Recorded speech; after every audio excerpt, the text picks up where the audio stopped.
আপনার এরকম থিওরিটিক্যাল পড়া না পড়ে, আপনার এইভাবে থিওরিটিক্যাল পড়া না পড়ে আপনি হাইকোর্ট, যেহেতু 1 বছর পরেই আপনি হাইকোর্ট পারমিশন পরীক্ষা দেবেন। আর আগে গতানুগতিক প্রশ্ন হতো হাইকোর্টে, এখন কিন্তু গতানুগতিক প্রশ্ন হয় না, এখন জটিল প্রশ্ন হয়, এখন অত্যন্ত জটিল প্রশ্ন হয় এবং একটু সৃজনশীল টাইপের প্রশ্ন হয়। প্রশ্ন ভালো করে বুঝতে না পারলে উত্তরও ভুল হবে এবং আপনার রেজাল্টও আশানুরূপ হবে না। এবং সেক্ষেত্রে আপনি হাইকোর্ট পারমিশন পরীক্ষার উপর মিনিমাম 2টা বই, বাজারে অন্তত 20-25টা বই আছে হাইকোর্ট পারমিশনের উপর, 20-25টা রাইটারের বই আছে। এর মধ্যে সবচেয়ে সহজ এবং স্ট্যান্ডার্ড বই হলো শামীম সর্দারের বইটা। আপনি কিনছেন? শামীম সর্দার একটা বই লিখছে, ওই বইটা সহজ এবং স্ট্যান্ডার্ড। বই নাম কি? Build your dream in high court permission exam, এরকম নাম। শামীম সর্দার বললেই হবে, আমি বলে দিব, একটু খালি কথা শুনেন মন দিয়ে। ভালো একটা লয়ারের সামনে আপনি বসছেন, যে সেটা হচ্ছে যে শামীম সর্দারের বইটা কিনবেন, আর একটা বই আপনি কিনবেন শেখ মোহাম্মদ আজাদের 2টা বই আছে, একটা হলো নতুন আর একটা পুরাতন। আপনি কিনবেন পুরাতন বইটা, নতুন বইটা স্ট্যান্ডার্ড না, পুরাতন বইটা কিনবেন আপনি। এই 2টা বই আপনি বুঝা পড়বেন। শেখ মোহাম্মদ আজাদের পুরাতন বই লেখেন, পুরাতনটা, এটা নীলক্ষেতে পাবেন। আর একটা হলো এই যে শামীম সর্দারের লেটেস্ট বইটা কিনবেন, লেটেস্ট বইটা। আপনি এখন থেকে এইগুলি পড়া বাদ দিবেন, এগুলি কিছুই আসে না। ওই যে কিন্তু যেহেতু আপনি ঠিক আছে, আপনার যে মূল স্যার আমি বলি হাইকোর্ট পারমিশনটা আশা করি এখন শুরু করবো, কিন্তু আমি যদি পাশাপাশি এই বইগুলো পড়ি কেন না, যেহেতু 1 বছর টাইম, আর আপনি উকিল হয়ে গেছেন, যেহেতু 1 ইয়ার টাইম, এই জন্য আপনি এখন যেহেতু পড়ার ইচ্ছা আছে, আপনি হাইকোর্ট পারমিশনের উপরই পড়েন, হাইকোর্ট পারমিশনটাও হয়ে যাক, একবারে আপনার প্রফেশনাল সর্বোচ্চ ডিগ্রি হয়ে গেল।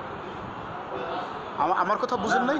পরে আমার কথা মনে পড়বে, আমার এই কথা, যেহেতু আপনার পড়ার ইচ্ছা আছে এখন, আর যেহেতু 1 বছর টাইম, মানে এটা দেখতে চলে যাবে, একেবারে দেখতে চলে যাবে। এই জন্য আপনি এখনই, আমি বলবো, যদি আপনার টাকা থাকে আজকে আপনি বাংলা বাজার থেকে বইগুলো কিনে নিয়ে যান। আর হইল যে কেন এইগুলি পড়তে মানা করলাম, এই থিওরিটিক্যাল বইগুলো পড়তে মানা করলাম, এইটা হলো অ্যাডভোকেসি পরীক্ষার জন্য সবচেয়ে প্রযোজ্য। হাইকোর্টে আসে কি তা জানেন? এই দেখেন, এই যে একটা কোশ্চেন আমি তৈরি করছি, আজকে আমার স্টুডেন্টরা আসবে হাইকোর্ট পারমিশনের জন্য, ওদের মডেল টেস্ট নিব, এই জন্য এই প্রশ্নটা তৈরি করছি। এটা হলো প্র্যাকটিক্যাল মামলার উপর, আমার কাছে একটা প্র্যাকটিক্যাল মামলাই ছিল, রিট মামলা, ওইটার আলোকে আমি এই মডেল কোশ্চেনটা তৈরি করছি, বুঝছেন? এখন কেন আমি এটা পড়তে, এইগুলি পড়তে মানা করলাম কেন, এর কারণ আছে। এর কারণ হলো হাইকোর্ট পারমিশন পরীক্ষার সময় হলো 3 ঘন্টা, আপনি জানেন তো, এটা জানেন? 3 ঘন্টা। ধরেন একটা গ্রুপে থাকে সিভিল ন্যাচারের কোশ্চেন, একটা গ্রুপে থাকে সিভিল ন্যাচারের মামলা, একটা গ্রুপে থাকে ক্রিমিনাল ন্যাচারের মামলা, আর আরেকটা গ্রুপে থাকে রিট ন্যাচারের মামলা, ঠিক আছে?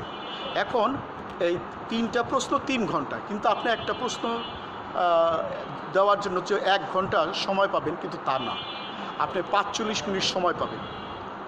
একটা প্রশ্ন লেখার জন্য আপনি 45 মিনিট সময় পাবেন। না হ্যাঁ, আরও আছে, আমি বলি, খালি আপনি শুনেন। ভালো একটা লয়ারের সামনে বসছে, যে আপনি 45 মিনিট টাইম পাবেন একটা প্রশ্ন লেখার জন্য। এর মধ্যে একটা প্রশ্নের মধ্যে আবার একটা বড় প্রশ্ন থাকে লেখার জন্য, একটা ছোট প্রশ্ন, একটা প্রশ্নের ভিতরে আবার 2টা প্রশ্ন থাকে, একটা বড় প্রশ্ন লেখার জন্য থাকে, একটা ছোট প্রশ্ন লেখার জন্য থাকে। সাধারণত যদি এইরকম থাকে তাইলে 30 মিনিট সময় নেবেন বড় প্রশ্নটা লেখার জন্য। খুব মনে রাখেন, কিন্তু 30 মিনিট সময় পাবেন আপনি ওই বড় প্রশ্নটা লেখার জন্য, আর আর ছোটোটা লেখার জন্য 15 মিনিট সময় পাবেন। আর আরও 15 মিনিট ছিল না, ওই 15 মিনিট আপনি ওই যে 2টা প্রশ্ন থাকে অথবা দিয়ে, ওই 2টা প্রশ্ন পড়ার জন্য আপনি 5 মিনিট করে ওই যে সময় নেবেন। এর বেশি সময় মানে আরও কিন্তু 5 মিনিট থাকে, আরও 5 মিনিট হলো আদার্স জিনিস ব্যয় করার জন্য। যদি 5 মিনিটের বেশি আপনি প্রশ্ন পড়ার জন্য সময় নেন, তাহলে আপনি আপনি পরীক্ষায় ফুল অ্যান্সার করে আসতে পারবেনই না।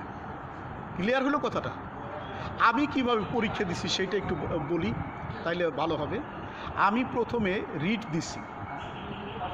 রিড দিছি, কারণ হলো রিড শেষে দিবার গেলে হয় কি, সময় থাকে না, পরে অসম্পূর্ণ দেওয়া হয়। আর অসম্পূর্ণ যদি আপনি রিট মানে কি একটা মামলা, কিন্তু আপনি যদি রিট মামলাটা অসম্পূর্ণ লেখেন, তাহলে কি এফিডেভিট কমিশনার মামলাটা কি নিবে? বা সেরেস্তাদার কোনো মামলা যদি আপনি অসম্পূর্ণ নিয়ে যান ডিস্ট্রিক্ট কোর্টে, মামলাটা নিবে না। তার মানে আপনি ছোট করে লেখেন, কমপ্লিট অ্যান্সার দিতে হবে, তাইলে আপনি নাম্বার পাবেন। যদি অসম্পূর্ণ অ্যান্সার দেন তাহলে তো মামলাটা লেখাই হলো না, এই জন্য আপনি নাম্বার পাবেন না। এই জন্য আমি প্রথমে রিড দিছিলাম। বেশিরভাগ লয়াররা রিড পরে দেয়, এই জন্য রিড পুরা দিতে পারে না, যার ফলে ওদের একটা প্রশ্নের উত্তরই কাটা যায়। ক্লিয়ার হলো কথাটা? আর আমি 5 মিনিট নিছি প্রশ্ন বোঝার জন্য, আর 45 মিনিট সময় নিছি রিডটা লেখার জন্য, এবং আমি 45 মিনিট লিখছি। এখন আশেপাশে দেখি কি লয়াররা, আমি দেখি কি যে তাদের প্রশ্নই বোঝা হয় না। আমি স্যার তাদের প্রশ্ন 45 মিনিট শেষ হয়ে গেছে, প্রায় 1 ঘন্টা শেষ হয়ে গেছে, অথচ তাদের প্রশ্নটাই বোঝা হয় না, অথচ প্রশ্নের একটা